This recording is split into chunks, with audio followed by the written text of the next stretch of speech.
Hello and welcome.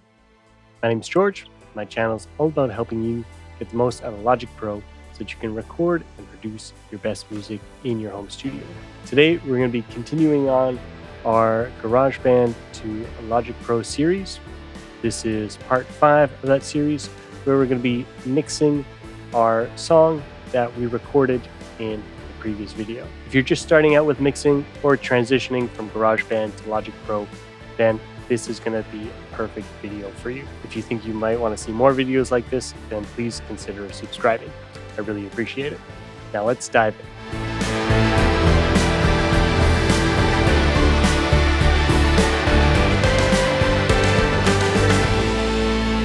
So for starters, this is the track that we wrote in the previous video. And why don't we just take a listen to see what we're starting with.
Okay, so short and sweet.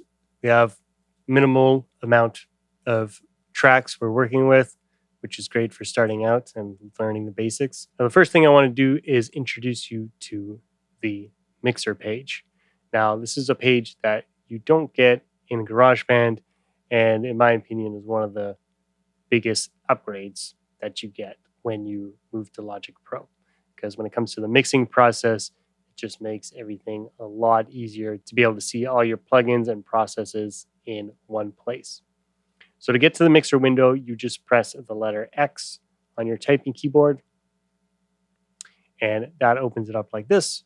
You can also go up here, this little icon right here. And if you have a second monitor that you're working with, you can open up this mixer page in its own window. And to do that, you go up here, Window, and go to Open Mixer. Or you can go Command number 2 on your keyboard.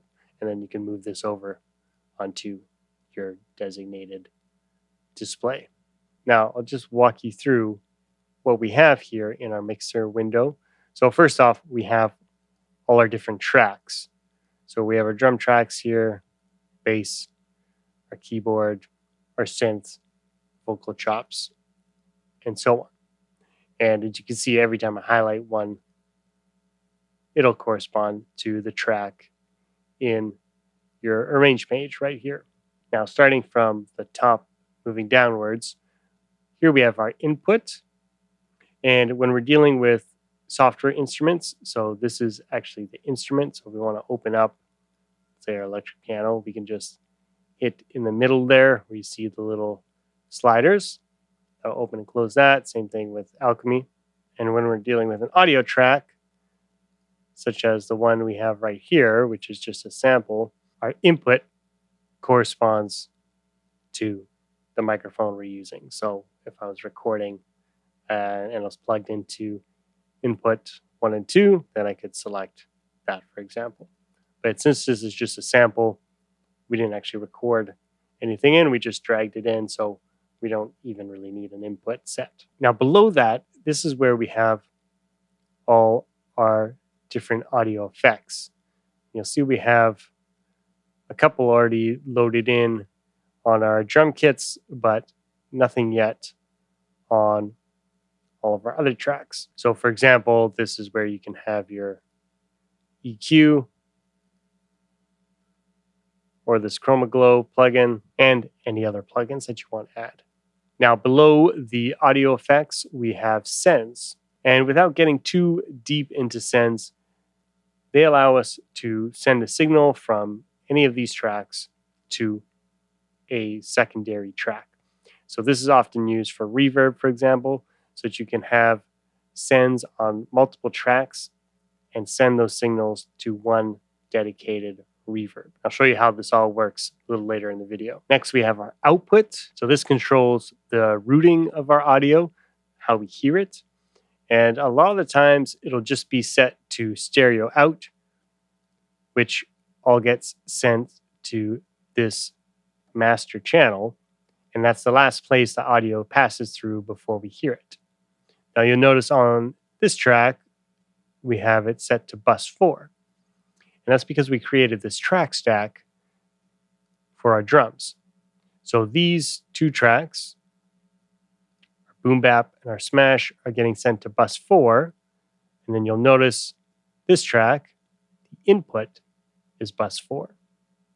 So that means that these two tracks get sent to this drum track before it gets sent to the stereo out. So for example, if I solo these two drum tracks,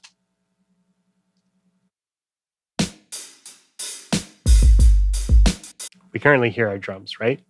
But if I were to mute this master drum track, now we don't hear anything because these two tracks are getting sent to here.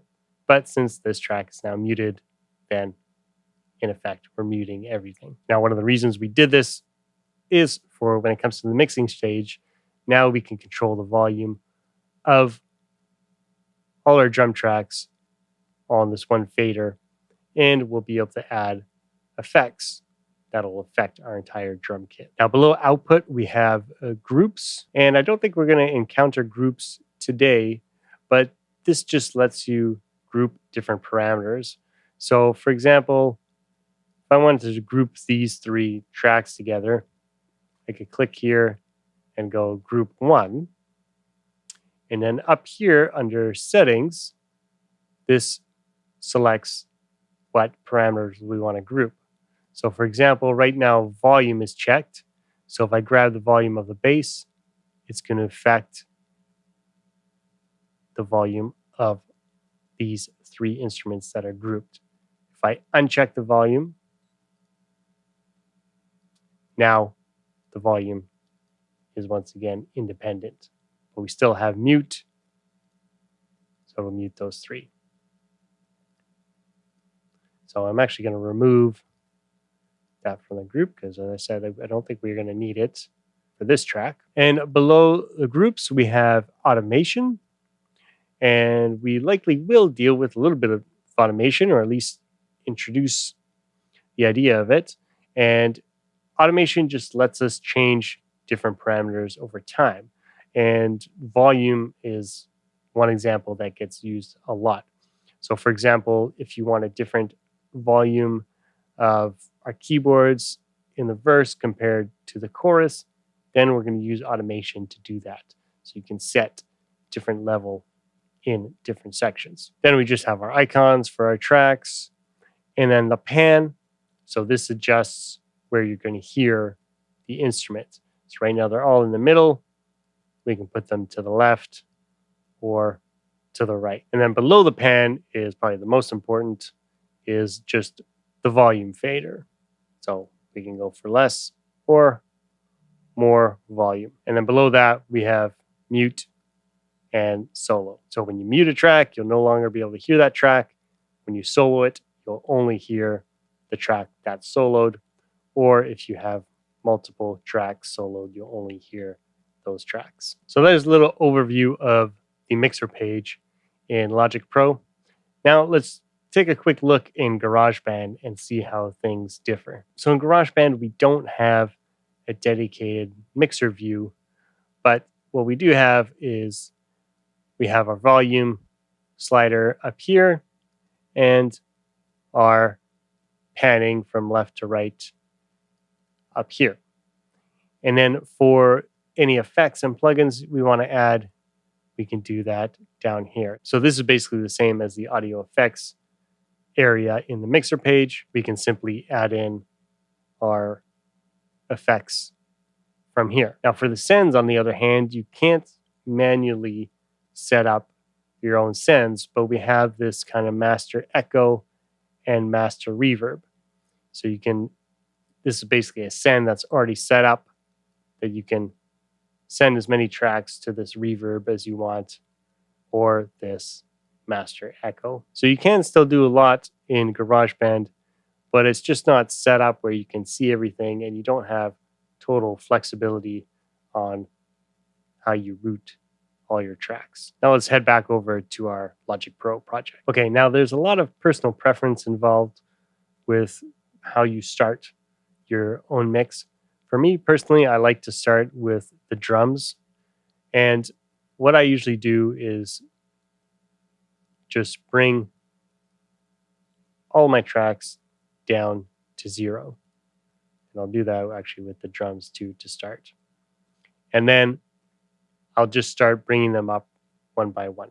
And usually for my process, I start with the drums and then bass and then rhythm instruments and usually pads and things like that. And then I'll do the vocals at the end. Some people prefer to start with the vocals and then build around them. The idea of doing that way is kind of keeping the vocal being the feature and then bringing up everything around it. For me, I always preferred doing the rhythm instruments first and then doing the vocals last. But of course, I always make sure that the vocal ends up being the feature as well. So as I said, there's no right or wrong way of doing this. You'll just come up with your own preferred workflow kind of the more you do it. Now, also where you want to start mixing in the song is a decision you have to make. And for me, I usually start in the loudest part, which is generally going to be your last chorus. And once I get my chorus sounding the way I like it, then I move on to the verse. So let's start with our drums here. Just start bringing this up.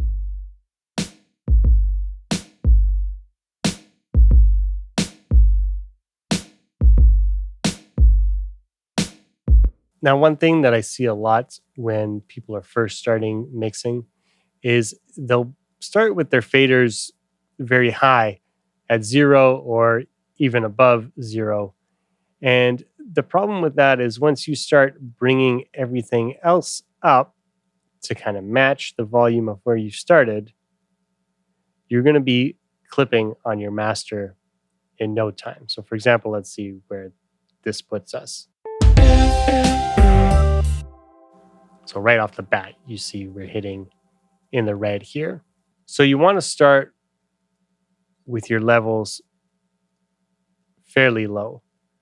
And usually my drums will kind of start in the -9 range. And if it's sounding quiet to you to begin with, well, then just turn up the volume in your headphones rather than turning up the fader on the track here. You can always make things sound louder later, but having to bring all of your tracks down later, especially when you have a lot of tracks to deal with, that can get a little bit tedious. So just do yourself a favor and start conservatively and everything should work out just great. Okay, so on this track, we have our kick and snare, which sounds like this.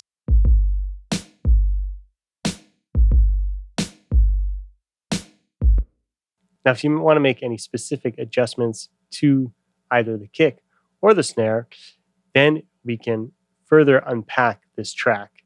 You see this little arrow right here. We click on that. Now we have all the different instruments in that track, which of course we're not currently using. So if I press play again, you'll be able to hear the kick and snare track. Kick and then snare.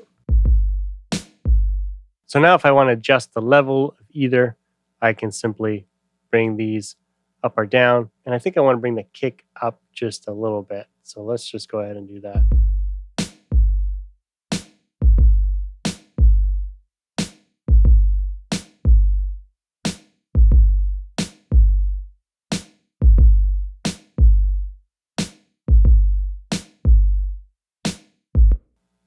Okay, that's good there. And I also wouldn't mind adding a bit of reverb to this snare. Now, if you go up here, I mentioned the sends earlier. Now, Logic already put some sends automatically for this drum kit. So you'll see here we have bus 2 and bus 3. And if we go over here, we have bus 2 and bus 3. So bus 2 is this reverb. Bus 3 is the tape delay. Now the reverb at the moment, this is quite a short reverb. And I wouldn't mind actually having it a little bit longer. So I'm actually going to change the preset here.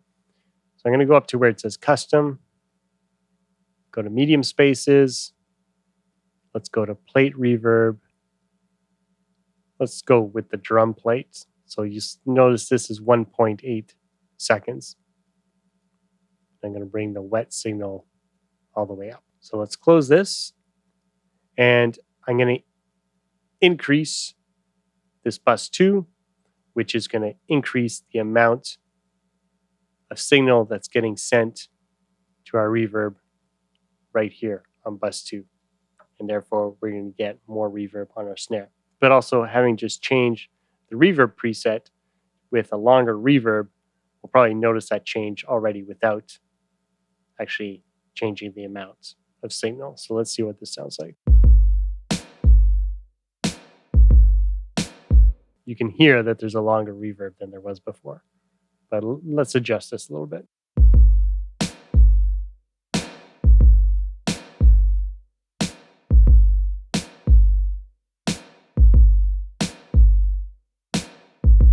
Cool.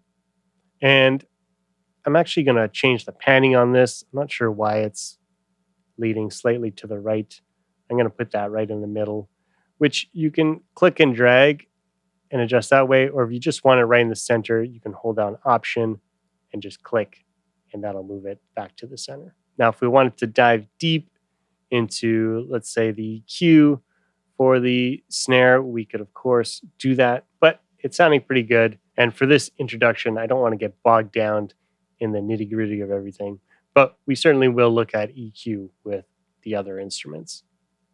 So let's now pack the drum track back down, and then let's blend in our cymbals now.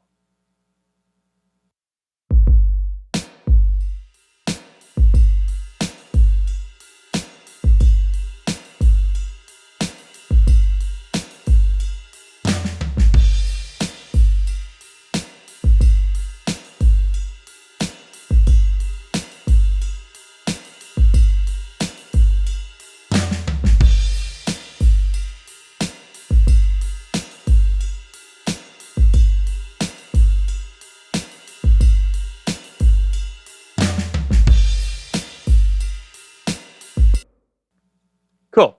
I'm liking the way that's sounding. So now we can even collapse that even further down to just the single track. Now, one thing I like doing when I have these kind of track stacks, where I have things grouped down to one track, is we can put some effects on that single track. So in this case, we could do a little bit of compression on our overall drum track. So to load in a compressor, there's two ways to do it. You can go up here where it's audio effects, go to dynamics, and then compressor, and then you would select stereo. Or there's a shortcut if you just go up here where it says gain reduction, click on that, and that loads in our compressor. Now I have a dedicated video all about the Logic compressor that I'll link to up above. But just as a quick overview, this is basically 7 different compressors in one that you can toggle to up here. And then we have all our presets up here, of course, like we do in many of the plugins. And for drums, let's see what we have here. So we could try this drum mix, for example, since this is going to be applied to our entire drum kit. Let's see how that sounds.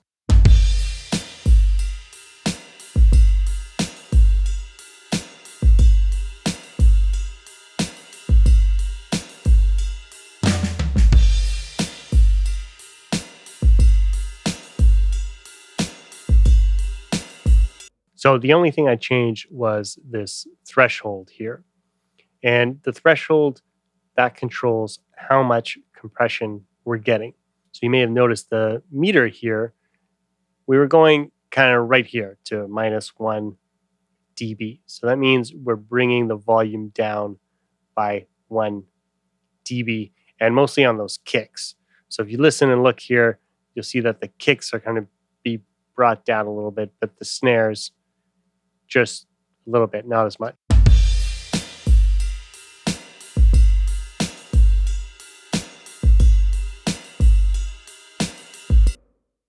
So that's just kind of gluing the whole drum kit together. So let's go ahead and close this.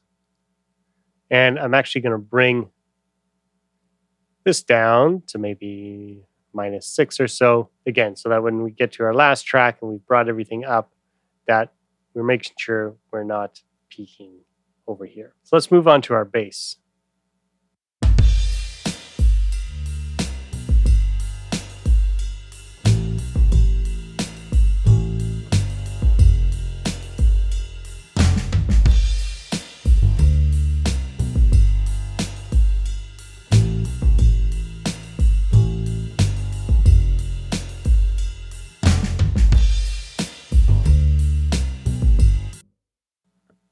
Now, one of the first things we can do is actually just look at the instrument plugin itself and see if there's anything we want to tweak in there before we go adding extra plugins. So we can play around with this growl, for example, and see if we're liking that.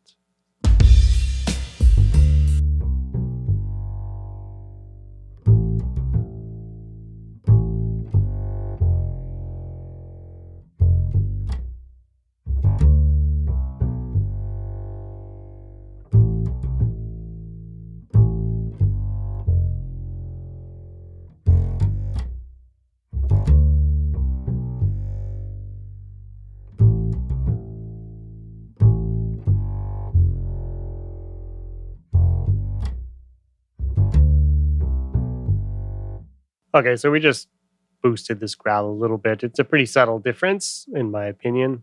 But anyways, so we'll go ahead and close that.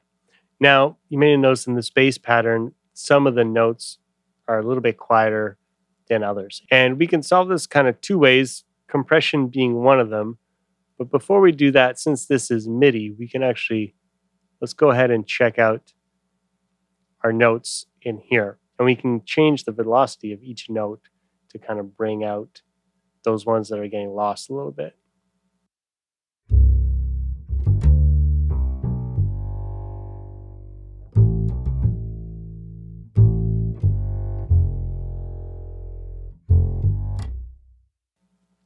Okay, so you'll notice we have different colors here, so red and green, and those correspond to our velocity, which is how loud each of these notes are playing. So if we go up here, we can go to the velocity tool. And this note, for example, I felt was a little bit quiet. We right click and click and drag.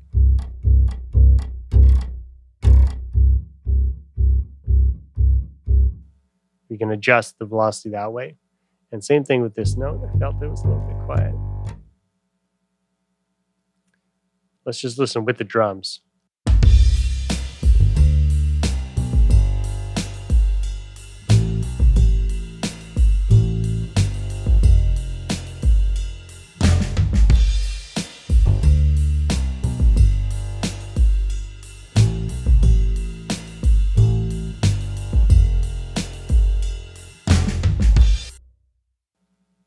Okay, so that's okay. We don't want everything exactly the same because that just takes kind of the life out of it.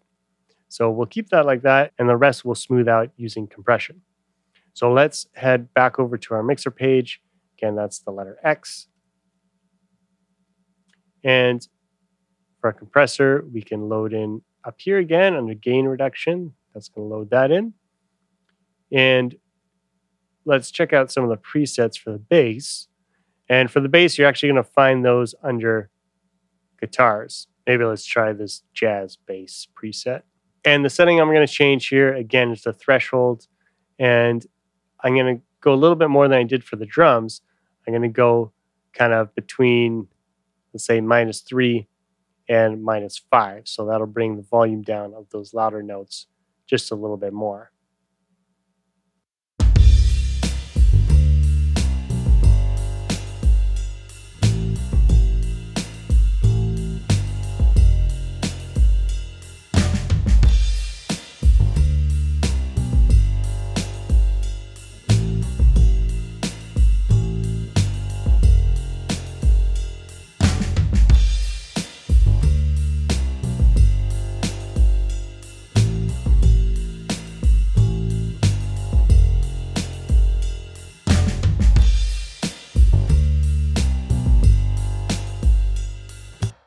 Okay, great.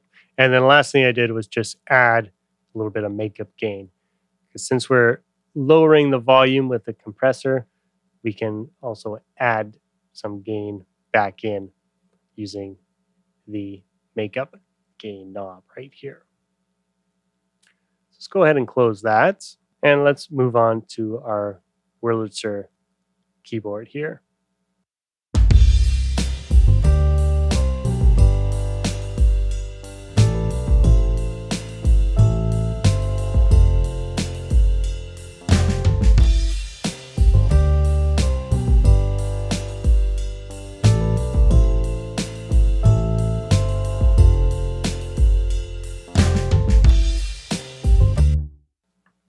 Okay, good starting volume. Let's take a look at the instrument settings first. Maybe we want to add a little bit of distortion, or we can adjust the EQ directly in the instrument too.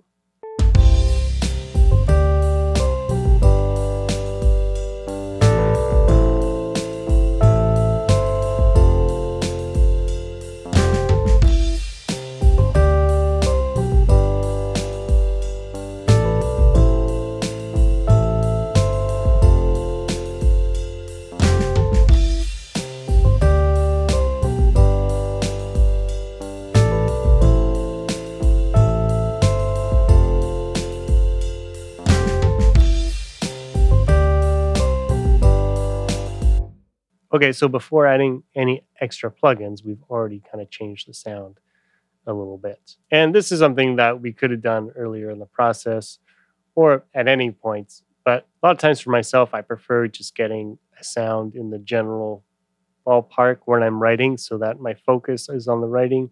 And then in the mix stage, this is where I can really focus on just the sound. So I do really like to separate kind of those different mindsets when I'm working. That way I'm a lot more focused on what I'm doing, and I'm probably going to be a lot more successful in actually completing what I'm trying to do. Okay, let's go ahead and add a little bit of compression to this keyboard as well. And let's see what kind of presets we have here. Let's just go ahead with this electric piano. Again, I'll adjust the threshold and maybe a little bit of the makeup gain.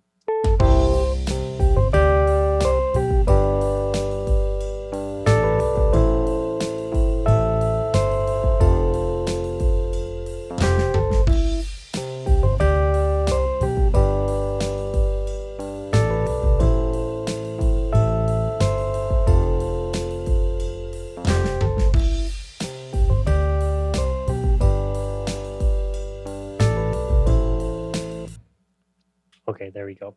Now that preset actually had quite a bit of makeup gain added already. So I just brought that down a little bit. And now let's maybe look at EQ on this instrument.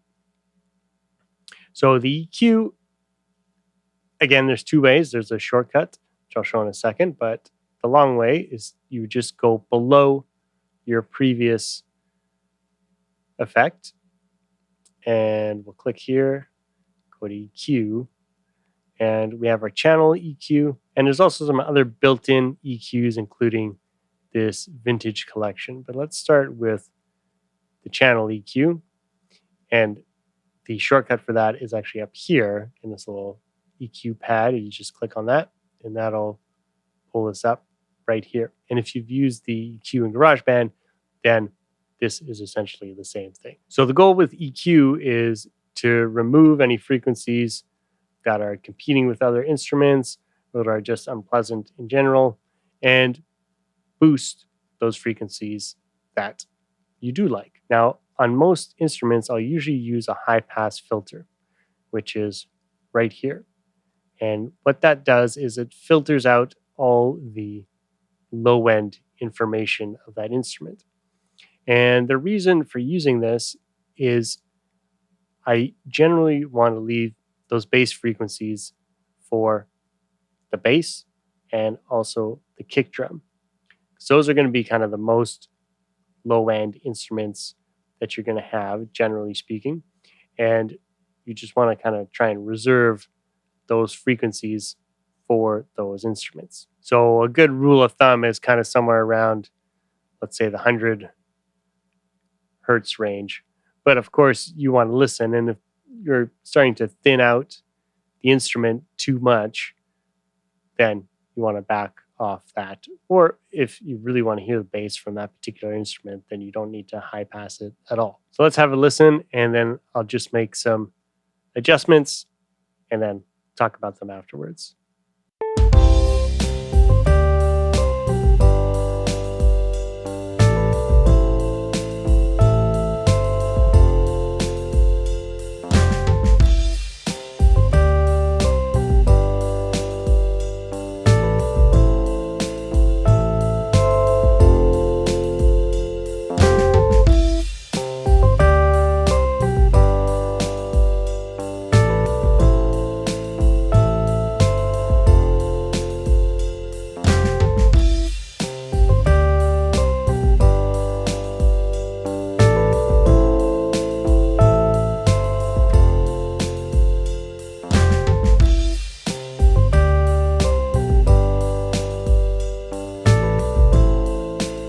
Okay, so I just applied this high pass filter, again, just to filter out some of those low frequencies. I felt there's a little bit of kind of muddiness in this area, so I just brought that down slightly. And this was kind of where the most pleasing area of the instrument was to me. So I just boosted that as well, just to kind of bring that up a little bit. And you can resize the area that you're affecting, which is called the Q. And if you click, you'll notice these little lines on either side, and you can kind of make it wider or more narrow. And you can also change that down here. The bottom number will change the width. The middle number, this will change how much you're boosting or cutting. And then the top number is going to be the frequency. Now, general kind of rule is I don't like boosting too much more than 3 decibels. Once you start boosting a lot, let's say in this range, you're going to start to sound kind of unnatural a lot of the times. When you're cutting, however, you can cut as much as you want if you're trying to get rid of a certain frequency. And of course, these are all just general rules, but they can always be broken at any time. Now let's look at maybe adding some reverb to this keyboard. So we're going to use our sends for that. And we don't have any sends in view right now. We have those sends in the drums that we used earlier, but I'm going to create a new send. So I'm going to click right here, go down to bus, and our next available bus is going to be bus 5. And we can rename this, let's say reverb. And on our track here, under audio effects, this is where we're going to load in our reverb. So we'll go down to reverb, and we have these top 5 here. These are all included in Logic Pro. I'm a big fan of the Space Designer. The Quantec Room Simulator, this is a newer plugin that I haven't used all that much, so why don't we give that a shot? And let's try maybe a medium room. Well, there's one called keys, so why don't we give that a try? And what I'm going to do is, where this little wheel is, I'm just going to click and drag up, and that's going to adjust the signal that's getting sent to this track, which is going to give me my reverb.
Cool.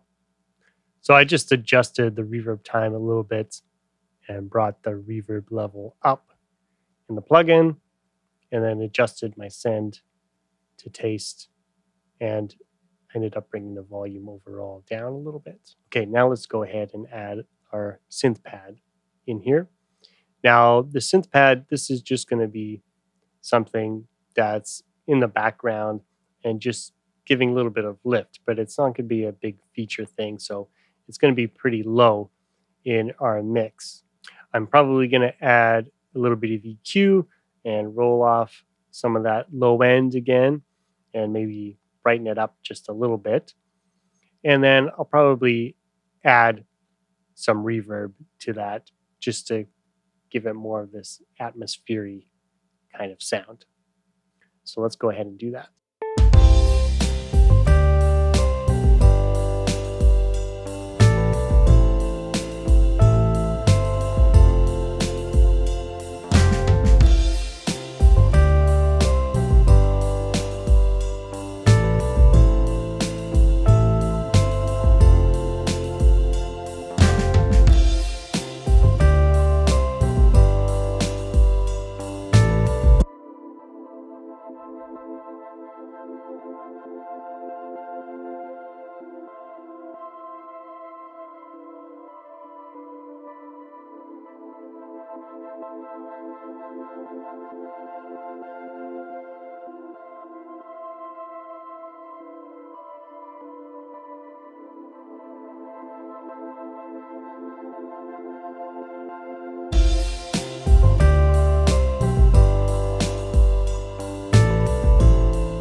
Cool. And throughout this mixing process, you probably see me, I go back and forth between soloing the instrument I'm working on and listening to all the instruments together. Ultimately, with the finished song, you're just going to hear all the instruments together. So that's how you want it to sound when it's done, right? So it doesn't really matter if it sounds great on its own, you need it to sound good with all the tracks. But in saying that, soloing really helps to be able to key in on the sound that you want. So just going back and forth is good practice. Okay, now let's go ahead and add in our vocal sample. And this is going to be very similar to the pad we just did. It's just kind of this background atmospheric thing. So it's going to be pretty low in the mix. And I'm probably just going to EQ out some of that low end again and maybe add a little bit of reverb. And this also only happens in the second half of the last chorus.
Cool. And now we're left with our kind of vocal chop sample, as well as our what's now called cheerful melody, which is kind of a response to that vocal chop. So for this, I'll probably do a little bit of a compression to even out kind of the words, and a little bit of EQ as well, and then some reverb. So let's go ahead and do that.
Cool. Now, so far, we've just used EQ, compression, and reverb. Another effect that you'll use a lot is delay. And with those four effects, you can really do basically most mixes. You don't need much else than compression, EQ, and reverb and delay. Those are kind of your fundamental effects. And most everything else is just kind of dressing things up a little bit more and just adding that little bit of ear candy. Let's go ahead and add some delay on here. And we'll go below where it says bus 5 here on our vocal track, and we're going to create bus 6. And that created a new track right here. We can rename this to delay. And let's go ahead, go to delay, and let's go to stereo delay. So delay basically just gives us some repeats, and stereo delay will give us, we have different settings for the left and the right side. So we have our delay time, so that's how often the delays are happening. You can have that set on the grid, so quarter notes, half notes, 16th notes, etc. And then we can decide to filter out the low end if we want. And feedback, this will be how many delays or how intense the delay is. So for example, if I have a high feedback, then I'll get many repeats happening. If I have a low feedback, then the word might only repeat once before it fades out. So maybe we'll start with kind of a 15%, and we can play with that a little bit. And maybe let's go 8 notes in one side and quarter notes in the other. Let's see what that sounds like. We'll start bringing this up.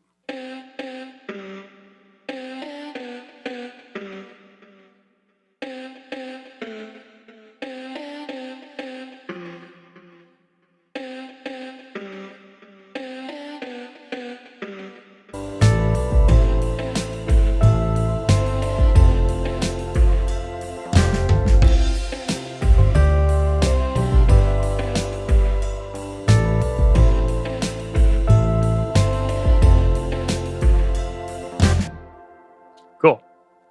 And now last track we have is kind of that response melody to that. So maybe we'll do a little bit of EQ and compression and a little bit of reverb.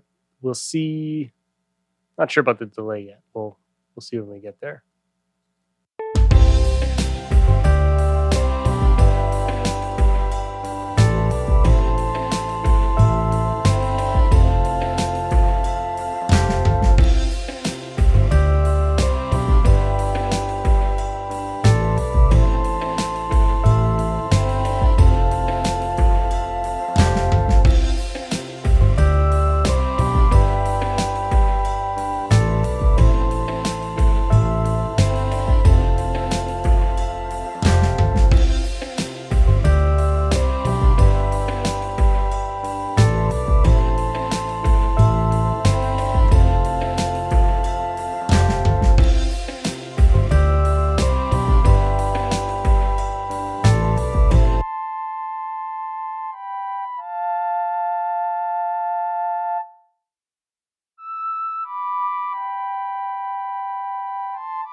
Now, so far, we have everything panned in the middle. Now, some of these tracks have effects which give it some space in the stereo field, but why don't we pan our last two tracks here? Since they're kind of a call and response thing, we'll do kind of a left and right just to add a little bit more interest that way.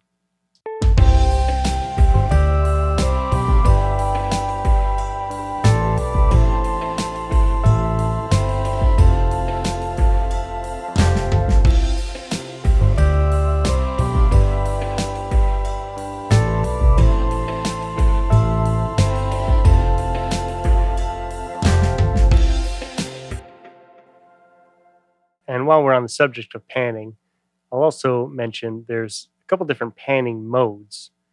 And if you right click here, this is where you'll be able to switch these. And I have a dedicated video explaining these, but the quick summary is if you're in balance mode and you're using a stereo track, you're not actually shifting the entire stereo track from left to right. You're actually just bringing down the volume from one side to make the other side sound more present. So if you want to preserve everything that's in that stereo track, which is usually the effects, you want to set it to stereo pan. So that's what I'm going to do on both of these tracks. So let's have a listen to that again.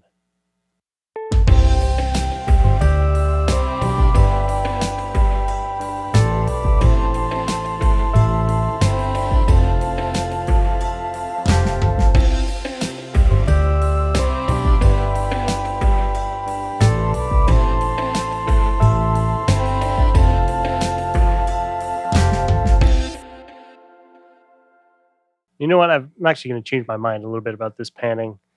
Let's keep this in the middle since that's kind of our most melodic thing and it's kind of the feature. And then we'll keep this panned right and let's actually pan our other keyboard to the left. Let's see what that sounds like.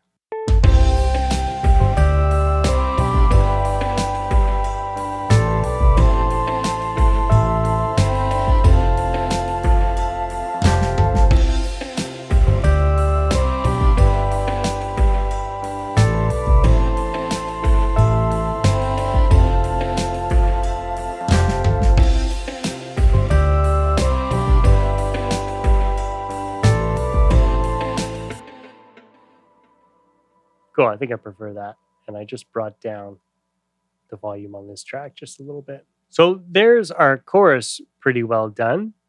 And now this is where I would go back to the beginning of the song and listen all the way through to see if there's any changes that I need to make. If everything builds the way I want it to, then there might not be much to do, but usually I'll have some tweaks to make in the verse going into the choruses. So let's have a listen to that.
Okay, so a couple little things I'd like to change. Our Wurlitzer in the verse, I feel that can come up since we're kind of missing these instruments. The Wurlitzer is kind of the main one to me in the verses. So I'm going to bring those up a little bit in the verse. And then the last thing was just this little vocal thing. I feel like it can just come up just a little bit. So for that, we're going to be using automation. So I'm just going to close my mixer, again, the letter X. And to get into automation mode, you hit the letter A on your typing keyboard or this little icon up here. And you'll notice this little line that's currently grayed out. If I click on that, that lights up, and that's my volume. And I can kind of click and make some points here, and I can bring it up and bring it down. Or another way of doing it, I'm going to undo this, Command Z, is using our marquee tool. And we can select the area we want to affect, and now just click and drag this up. So let's just listen to the verse, and then I'll make some adjustments.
Cool. And then if we want to do a nice fade out at the very end, we can bring our mixer back up here. On the stereo out, if you just go to read here, then your stereo out track will appear in your range window. And then from here, we can go back into automation mode, letter A, and we can do a little fade here to make sure all our effects kind of fade out nicely.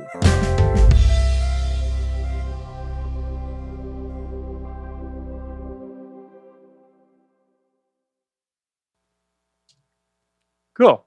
So that takes care of the mixing portion. Now, let's look at doing a quick master to this song as well. Let's go back into our mixing page. Now, mastering, when you're just dealing with a single track, is at its most basic level, just getting the track up to a broadcast ready level or volume. Now, there are some mastering presets. If you go on your stereo out track here to settings, there's a whole bunch of presets here that you can check out. And I've got a whole video on that. For today, I'm going to take a bit of a simpler and quicker approach. We're going to use the Mastering Assistant plugin in Logic Pro. So if you click here where it says Mastering, that brings up our Mastering Assistant, and it created this mastering chain for us right off the bat. Now, generally what I like to do is you can create a loop over your song and tell it to analyze that loop. So if you go reanalyze section, it'll analyze just that loop. So now if I hit play, everything should sound a little bit louder, and then we can adjust kind of this auto EQ that it did, and loudness and spread width if we want things to be louder or wider.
So there we made a few adjustments. I kind of preferred the valve character, so I went with that. Um, Down here, you have this loudness compensation. So when you have that on, it's going to bring the volume down to where it was before it applied the loudness. So then you can kind of check the before and after without the volume jump. So if you click this bypass, then you can kind of hear a before and after. And you might have noticed when I was doing that, it's definitely a lot brighter than I originally had it. And you can adjust that using this auto EQ. So if you want to bypass that, you can just bring this down to 0 to not apply this EQ curve to your song. So let's have one last listen and see how we're feeling about it.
Great. Well, I'm happy with that. Now, last thing, if you want to share this song, post it online or send it to friends, then what we do is create a bounce. So for that, let's go ahead and close that. We'll create a loop over our entire song like we have here. I want to make sure that you don't cut off the end. And a few shortcuts is you can go just down here to where it says BNC, or the long way would be to go to File, Bounce, Project, or Section. And here we have a few different options. We have uncompress, which would be CD quality or to upload to streaming services. And generally the standard has been 16-bit 44.1. And at the same time, if you want to create an MP3, you can do that. And that'll create a song which is compressed, but will have a much smaller file size so that you can send it as an attachment in an email, for example. And you can change the bit rate, which will adjust the quality. So if you want to max out the quality, you can go to 320, which will increase the file size. But if you're dealing with a song that's 2 to 3 minutes long, it should still be plenty small enough to send in an email. Then you simply go OK, name your song as you'd like, and hit bounce. And that'll start the bouncing process.